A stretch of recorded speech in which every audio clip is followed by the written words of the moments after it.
Hi, this is Terrence Thomas, Hardstyle Golf Conditioning. Today, we discuss another important concept on golf performance, and it's called strength antagonism. What makes golf such a challenging sport physically is that you need essentially opposing physical abilities when you're playing. Teeing off, you're going to need what is called gross dynamic strength and stability, whereas when you're chipping and putting, it's going to be more of your postural and static stability. So depending on which area of your game that you want to master, you can essentially be stronger at driving, or you can be stronger at chipping and putting and pitching. But obviously, to have a complete game, you'll need to master both. So this is why hardstyle golf conditioning was designed the way it was. Essentially, if you imagine a pyramid, 80% of your program is going to be designed around flexibility and mobility, because these two physical abilities are essentially what's going to set the tone for both sides of your strength compendium. Okay, you'll need flexibility and mobility to drive, but you'll also need it to chip and pitch.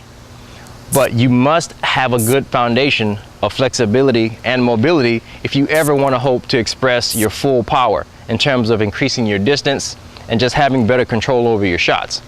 So the thing that I want you to keep in mind is that, yes, you should progress through all 5 phases of the program, but if you're stuck at the flexibility and mobility section, if that's where your highest priority lies, go ahead and stay there, okay, until you see those benefits transfer over into your golf performance. Just because there are 3 other phases that the program has doesn't mean you have to blow through it in order to gain benefit.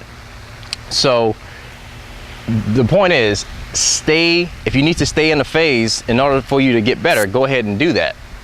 So to illustrate this whole point of strength antagonism, I brought out a couple of tools, and I'm going to show you how it relates to your golf swing and how it relates to hardstyle golf performance. If you remember the drill that I showed you in the fitness domino effect, we went over a bend pattern where I had you coming here, and the key here is maintaining what we called hip to lower back coordination. Again, I'm going to bend, and essentially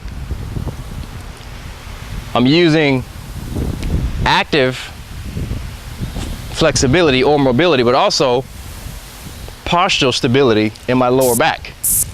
In order for me to bend forward properly, I have to be able to mobilize or move from my hips, but in order for me to keep the coordination in my lower back, my erector spinae muscles or my lumbar muscles have to hold their position in order to keep my back stable. So even within this one movement, I'm using both dynamic and postural strength. So within this one movement, I'm displaying strength antagonism.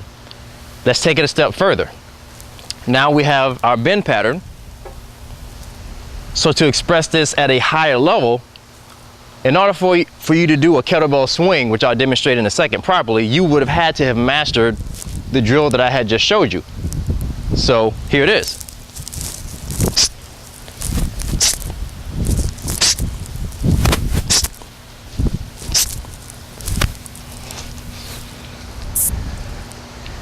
This is essentially how we progress the program. In order for you to do that drill properly, that key fundamental skill has to be in place. So this is essentially what happens with your golf swing as well. When you're driving the ball, you're obviously going for greater distance, but the longer the club is, it requires more stability to control the strength. Whereas in putting, you're holding your posture longer and you're using more of your static stabilizer muscles. So this is essentially why the program was developed the way it was. Obviously, you want to have a well-rounded golf game, but in order to do this properly, you have to have a solid foundation of flexibility, mobility, balance, strength, and then power. So just something to keep in mind. And again, flexibility is going to set the tone for the entire program, which is why I have 12 flexibility drills and only 4 power drills. Okay, so take that tip as you go about getting your golf game and your golf performance sorted out, and I'll see you in the next video.